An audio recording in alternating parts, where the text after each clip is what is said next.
अस्सलाम वालेकुम everyone, welcome to bibliotherapist. उम्मीद है आप सब बाखैरियत होंगे।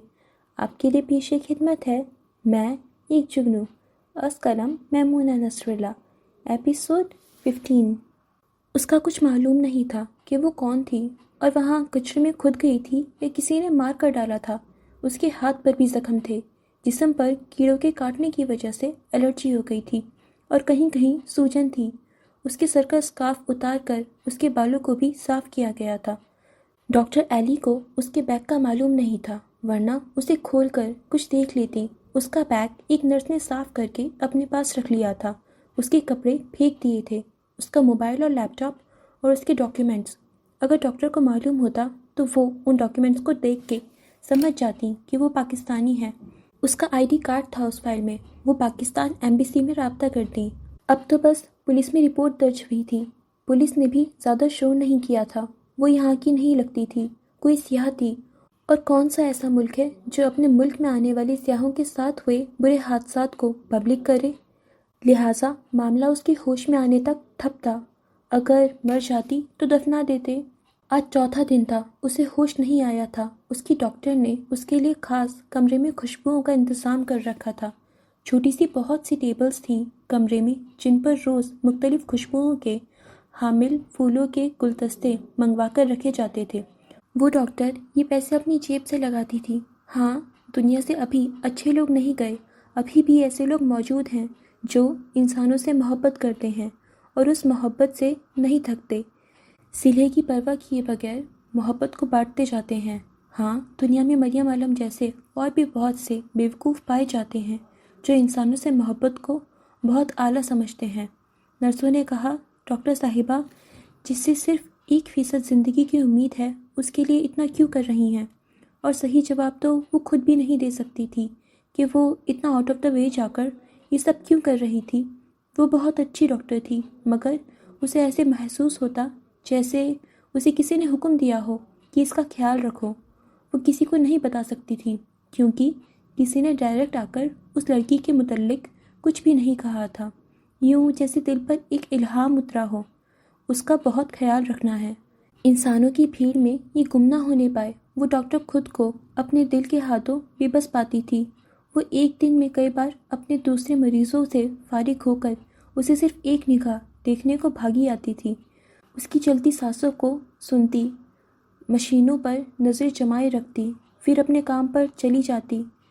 फिर पूरे 7 दिनों बाद उसने आंखें खोली थीं। डॉक्टर तो एक तरफ, उसके लिए आने वाली नर्सें भी हैरत और खुशी का इजहार कर रही थीं।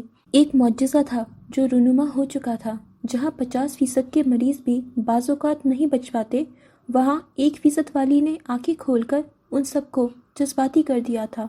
उसने कमरे के इर्द गिर्द निगाह डाली। कमरा फूलों से भरा था, लेकिन फिर भी उसे कहीं करीब से ताफुन ज़दा भू महसूस हो रही थी। बहुत नागवार, नाकाबिले बर्दाश्त।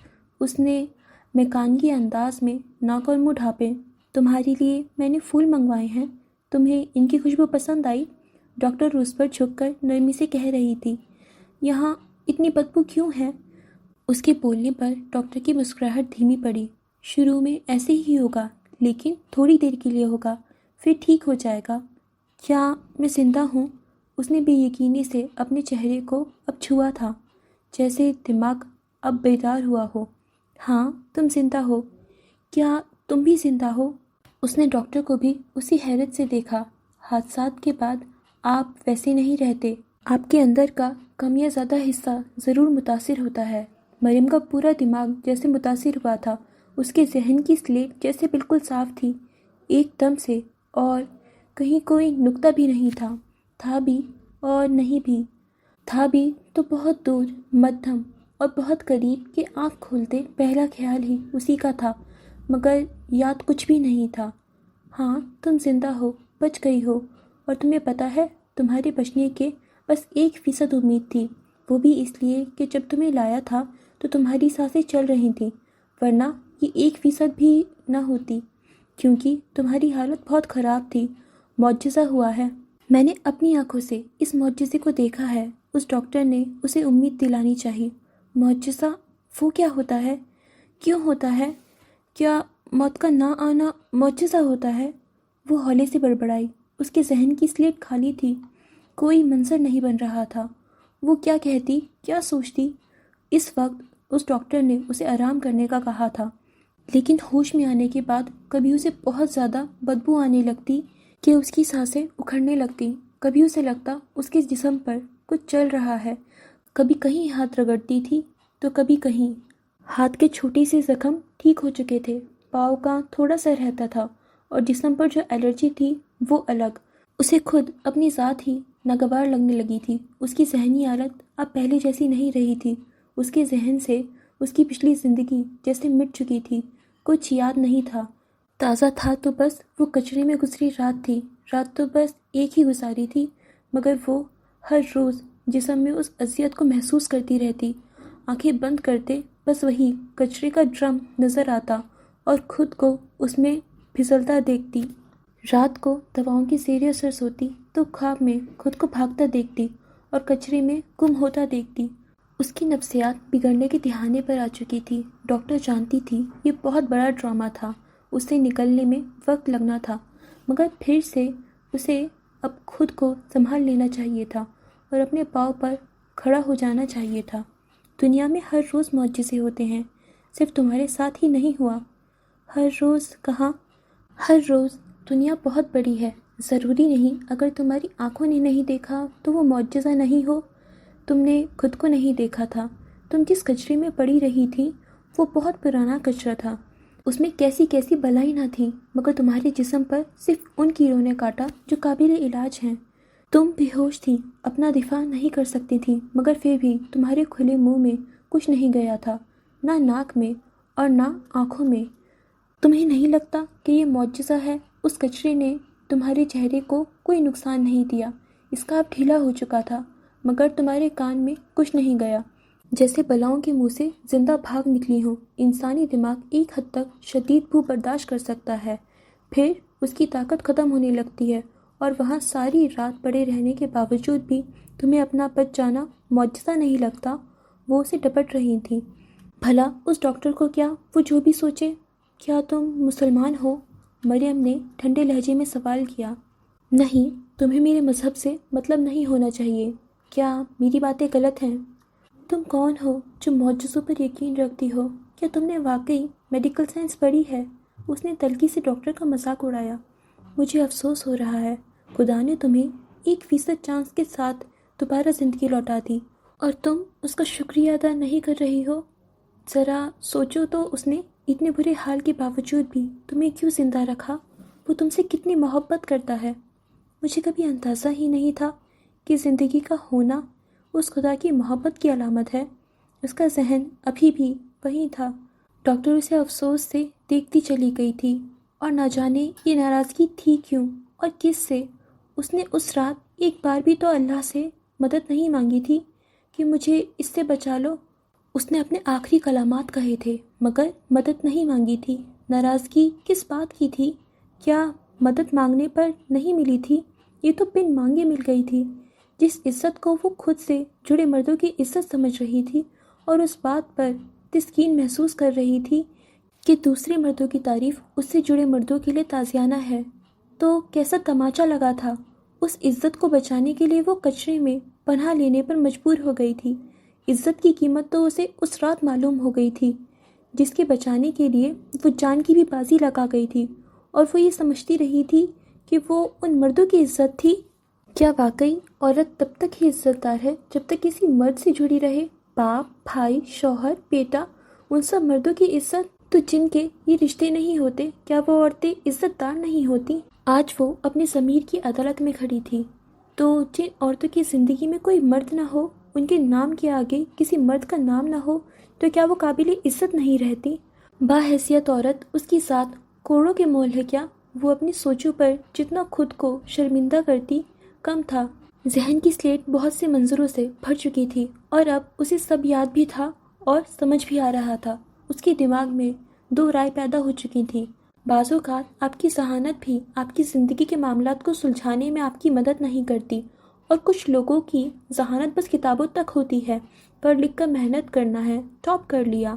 जब अमली ज़िंदगी में कदम रखते हैं तो कदम कदम पर ठोकरें खाने पर मजबूर हो जाते हैं कि नसाबी किताबें इल्म देती हैं, मगर इंसानों की पहचान के लिए अकल की आंखें खोलनी पड़ती हैं। वहाँ नसाबी किताबें काम नहीं आती। मरियम ने सारी ज़िंदगी इन निसाबी किताबों को पढ़ा था। उसने दुनिया को अच्छा देखा था। उसे क्या मालूम था कि लोग अगर दोस्ती का कहते हैं तो इसका मतलब जान निसार कर देने वाली दोस्ती नहीं होती। इसका मतलब अंधाधुंध एतबार करना नहीं होता। वो झूठ नहीं बोलती थी तो वो सोचती थी कि कोई क्यों झूठ बोलेगा, भला उससे किसी का क्या फ़ायदा। वो टॉपर थी, मगर क्योंकि वो दुनिया को अपनी अच्छाई की ऐनक लगा कर देखती थी, इसलिए इतनी जहानत के बावजूद भी आस्तीन में छिपे सांपों की पहचान नहीं रखती थी। घर से निकलने से परदेस आने तक वो खुद को बताती रही, अब एतबार नहीं करना, नहीं करूँगी, नहीं करती। क्या हुआ था? दोस्ती और एतबार के नाम पर अब की बार भी उसे बेचा गया था। पिछली बार बाजार मुख्तलिफ था, इस बार मुख्तलिफ, मगर हर बार उसे बेचने वाली चीज़ समझकर उसका रेट लगाए गए थे। हाशिर के घर से निकलने से लेकर अब तक इस बात को कभी बैठकर सोचती कि उसे किसने फंसाया था तो आंखों के सामने हॉस्टल की सब जानी पहचानी चेहरे आने लगते। वो घबरा कर आंखें खोल देती। नहीं, वो सब तो मुझसे बहुत मोहब्बत करती थीं। गलत गुमानी करके मैं उनकी मोहब्बत की तौहीन नहीं कर सकती। जिनसे मोहब्बत हो उनके साथ ऐसा कोई नहीं करता। और अगर उन्हें मुझसे मोहब्बत नहीं होती तो मुझसे क्यों कहती? जिनसे मोहब्बत ना हो उन्हें कौन कहता है कि हमें आपसे मोहब्बत है? वो इस ख्याल को रद्द कर देती थी कि कोई उसकी जान पहचान वाला ऐसा कर सकता था। वो मरियम आलम थी, अंधा एतबार करने वाली, तुमसे मोहब्बत है जैसे जुमले को सुनकर सच समझने वाली, कि जिन्हें मोहब्बत नहीं होती वो ऐसे इजहार नहीं करते। काश के कोई आता और उस शहजादी को नींद से उठाता, उसे बताता कि भले ही तुम्हारी राजधानी में हर जानिब मोहब्बतों का रिवाज था, मगर ये रिवाज महल की दीवार तक होते हैं, हर महल की भी नहीं। वो खुशकिस्मत थी कि वो मोहब्बतों के साए और एतबार के साए में परवान चढ़ी थी। बाहर की दुनिया में ऐसी मोहब्बत भरी बातें अक्सर झूठ निकलती हैं। वहाँ ऐसी ही आंखें बंद करके नहीं रहा जाता, आंखें खोल कर दोस्त बनाए जाते हैं। हर शख्स को अपना साथी समझकर अपने पहलू में नहीं बिठाया जाता। आकाश कोई से समझाता, नींद से जगाता। उसकी पहचान में क्रिस्टीना ही पहला धोखा थी। उसके मुंह से सब एतराफ़ सुने थे, और अगर ना सुनती वो हर मुमकिन बात सोचती, मगर ये कभी नहीं सोचती कि उसकी दोस्त समझने वाली क्रिस्टीना उसके साथ ऐसा कर सकती है। जो होना था हो चुका था। पहले मुजरिम को वो नहीं जानती थी, मगर अब की बात मुजरिम को जानती थी। उस बात ने उसे ज़मीन पर ला पटका था।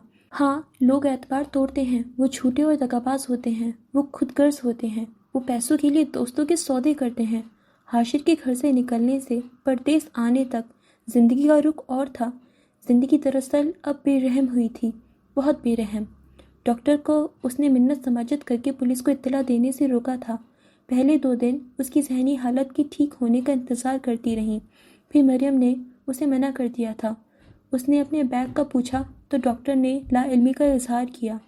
फिर नर्सों को बुलाकर पूछा तो एक बोल पड़ी थी। लैपटॉप और मोबाइल की उसे ज़रूरत थी तो वो खुद इस्तेमाल कर रही थी। डॉक्यूमेंट्स महफूज थे। मरियम को गुस्सा आया था। वहाँ हॉस्टल में भी तो उससे अनजान लोग ऐसे मोबाइल और लैपटॉप ले जाते थे कि ये दिन देखना पड़ा था। फिर वो डॉक्टर खुद अपनी गाड़ी में सूबा छोड़ने गई थी। फिजी में पाकिस्तानी कॉन्सुलेट उसी शहर सूबा में था। 3.5 घंटे के सफ़र में वो डॉक्टर उसे मुसलसल समझाती रही, ज़िंदगी की अहमियत पर उसे लेक्चर्स देती रही।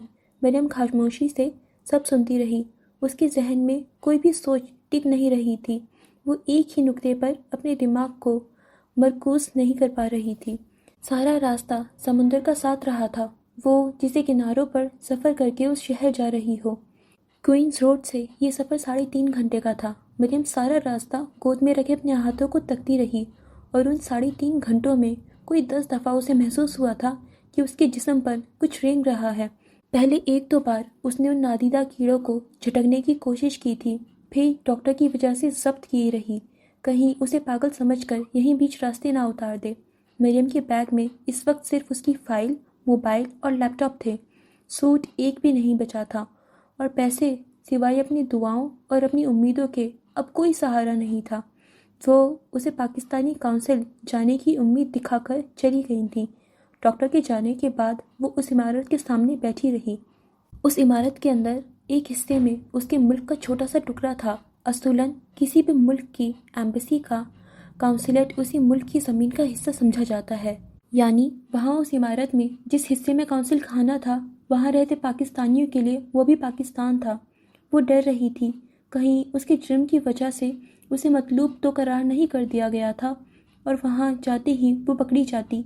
ये एक फिजूल सोच थी। वो कोई इश्तिहारी मुजरिम नहीं थी, लेकिन उसे ऐसा ही लगता था जैसे पूरे पाकिस्तान की पुलिस उसके पीछे थी, उसके अब्बू, भाई और अब इस मुल्क की पुलिस भी। उसकी ज़हनी हालत की मखरोशी का सिर्फ अंदाज़ा ही लगाया जा सकता था। उसे बयान करने को अल्फाज कम थे। वो एक तरफ ज़मीन पर बैठी बस उसी इमारत को तकती जा रही थी। यहीं कहीं उसके मुल्क का एक टुकड़ा था। उसे अमान चाहिए थी, मगर उसे अमान वहाँ भी नहीं मिलती। उसने अभी भी उसी रात वाले कपड़े पहन रखे थे, नीली जीन्स, वाइट शर्ट जिसका रेड कॉलर था, ये उसका फैक्ट्री में यूनिफॉर्म था, और उसका ब्लैक लॉन्ग कोट जिन्हें हॉस्पिटल के अमले ने धोकर एक तरफ रख दिया था। हॉस्पिटल के कपड़े चेंज करके उसने वही कपड़े पहन लिए थे। वो कोई और सूट पहनना चाहती थी, लेकिन उसके बैग में एक भी नहीं था। उन कपड़ों को देखकर उसके अंदर अजीब सा डर जागने लगा था, और पहनने के बाद कितनी ही देर उनसे बू आती रही थी। वो जब्त किए रही, फिर आहिस्ता आहिस्ता बू ख़त्म हो गई थी। जब उसे हॉस्पिटल लाया गया था तो उसके पाँव में जूते नहीं थे। फिर उस डॉक्टर ने उसे अपनी एक चप्पल दी थी जो उसके पास हॉस्पिटल में रखी थी, और उसका स्कार्फ वो बहुत गंदा होने की वजह से फेंक दिया गया था। पाँव में चप्पल और सर नंगा, उसे सर्दी महसूस हो रही थी। उसने हौले से हाथ पीछे करके बालों का जूड़ा खोल लिया था। बाल खुलकर कानों को ढाँप गए थे और उसके गालों को भी आधा छिपा दिया था।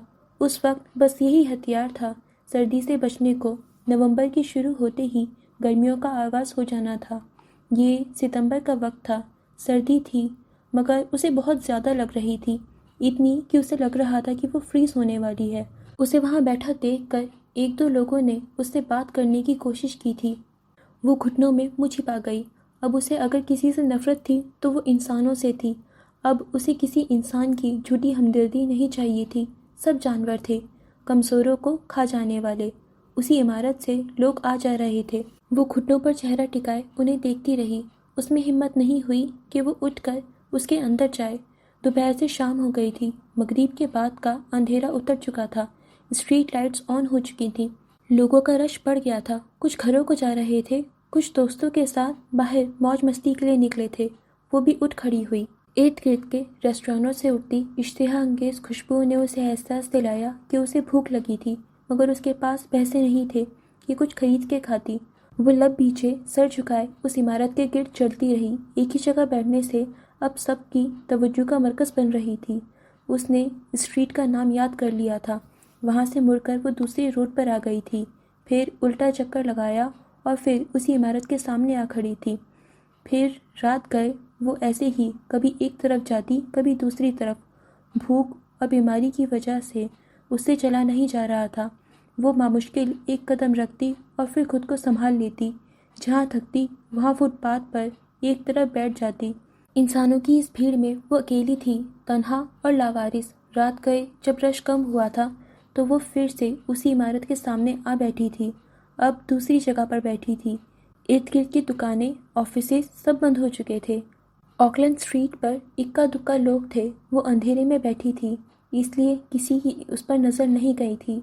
रात के इस वक्त सर्दी का जोर बढ़ चुका था और समंदर करीब होने की वजह से ठंडी हवा चल रही थी।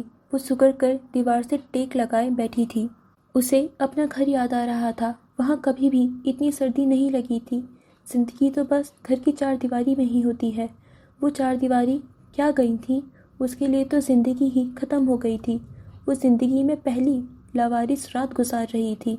उसे नहीं मालूम था अभी आगे ऐसी बहुत सी रातें आनी थीं जो उस रात से भी बदतरीन होनी थी। उसे नींद आ रही थी, मगर भूख की वजह से पेट में दर्द था। जिस्म में निकाहत थी और जिस्म पर रेंगते कीड़े नींद आकर भी नहीं दे रही थी। उसने थक कर घुटनों में सर दे दिया था। तंगी वाली रात थी, मगर गुजर गई थी। سویر کی چہل پہل کے ساتھ وہ بھی اٹھ کھڑی ہوئی تھی۔ ایک قریبی شاپنگ سٹور میں جا کر واش روم استعمال کیا تھا، پھر دوبارہ اپنی جگہ پر آ گئی تھی۔ گزری رات اسے زندگی کے نئے سبق پڑھا گئی تھی۔ کوشش کے بغیر ہار نہیں ماننی، کیا معلوم یہ لوگ مجھے نیا پاسپورٹ بنا دیں، پرانا تو فیکٹری مالک کے پاس تھا۔ اوکے فرینڈز، آج کے لیے بس اتنا ہی۔ اوکے فرینڈز، تو دیکھیں مریم کو کتنا زیادہ سفر کرنا پڑ رہا ہے۔ فرسٹ آف آل شکر ہے خدا کا کہ اس کی جان بچ گئی۔ وہ بالکل ڈیتھ اسٹیج پہ تھی، مطلب اس کی جان بچنے کے 1% چانسز تھے۔ 1% سوچیں کتنا زیادہ کم چانسز ہوتے ہیں، مگر دیکھیں معجزے ہوتے ہیں زندگی میں۔ آبویسلی کچھ لوگ ہوتے ہیں جن کی بالکل ہی وینٹیلیٹر پہ ہوتے ہیں، بالکل کینسر کی لاسٹ اسٹیج پہ ہوتے ہیں، مگر جب اللہ اپنی رحمت دکھاتے ہیں تو ان کو بھی زندگی دے دیتے ہیں۔ مطلب معجزے تو کہیں بھی ہو سکتے ہیں، کسی بھی لمحے ہو سکتے ہیں، ہمیں بس اللہ پر یقین رکھنا ہوتا ہے۔ تو یہ تو بہت اچھا مورل دیا ہے ہمیں۔ دین سیکنڈ بات دیکھیں تو ڈاکٹر وہ کتنی اچھی تھی، اس کے لیے ایفرٹس کر رہی تھی، اس کے روم میں فلاورز لگا رہی تھی، بکے لا کے رکھتی، جتنا ہو سکتا تھا ڈاکٹر نے اس کی ہیلپ کری، تو یہ بھی بہت اچھی بات تھی۔ مگر دیکھیں پھر سے وہ آ تو زیرو پہ گئی نا یار، وہ وہاں سے پاکستان سے نکلی تھی اپنے لیے کچھ رہائش ڈھونڈنے، اپنے لیے کچھ اسٹیبلٹی کرنے، تاکہ وہ بیٹر لائف گزار سکے، مگر وہ کہاں آ گئی، اب وہ اس کو اسٹریٹ پہ رات گزارنی پڑی۔ آئی تھنک وہ ایمبیسی کے اندر جاتی تو مجھے نہیں پتا کہ اس کی ہیلپ ہوتی نہیں ہوتی، مگر شاید کچھ تو ہوتا۔ تو اب دیکھیں اس نے سوچا ہے کہ وہ اندر جائے تو شاید وہ نیا پاسپورٹ بنا کے دے دیں۔ اچھا وہ پرانا فیکٹری مالک نے اس کا پاسپورٹ بھی رکھ لیا تھا، کتنی غلط بات ہے۔ مطلب آپ ایک تو اس انسان کو بیچ رہے ہو، اور آپ نے مطلب اس کے ساتھ سودا کر رہے ہو، اور آپ نے اس کا پاسپورٹ بھی رکھ لیا، مطلب اس کے پاس تو کوئی وے آؤٹ بچا ہی نہیں نا۔ تو بیچاری مریم کے ساتھ کتنا برا ہو رہا ہے، مجھے اس کے لیے اتنا برا لگ رہا ہے۔ آپ سوچیں نا کسی کے ساتھ ایسا ہو، اس کے ساتھ مطلب وہ اتنی اچھی ویل فائنینسڈ فیملی سے تھی، اور اس کا شادی بھی، اس کا نکاح جہاں ہوتا ہے حاشر کے ساتھ، وہ بھی کتنے اچھے گھر میں ہوتا ہے، مگر بیچاری آ کہاں گئی، کیسے؟ دنیا میں آبویسلی اتنے زیادہ دھوکے باز لوگ ہیں، ہمیں کسی پہ بھی اتنے آسان سے یقین نہیں کرنا چاہیے۔ چلیں دیکھتے ہیں اب مریم کے ساتھ آگے کیا ہوتا ہے، کیسے وہ بچے گی، کیسے اپنا دفاع کرے گی، کیسے یہ سب فیس کرے گی۔ تب تک کے لیے آپ جلدی سے ہمارے چینل کو سبسکرائب کر لیجئے، اینڈ ہمارے انسٹاگرام پیج کو فالو کر لیجئے، اینڈ اگر آپ کو یہ ناولس اچھی لگ رہی ہیں تو پلیز انہیں اپنے فرینڈس کے ساتھ شیئر کر دیجئے۔ اوکے، ٹیک کیئر، خدا حافظ۔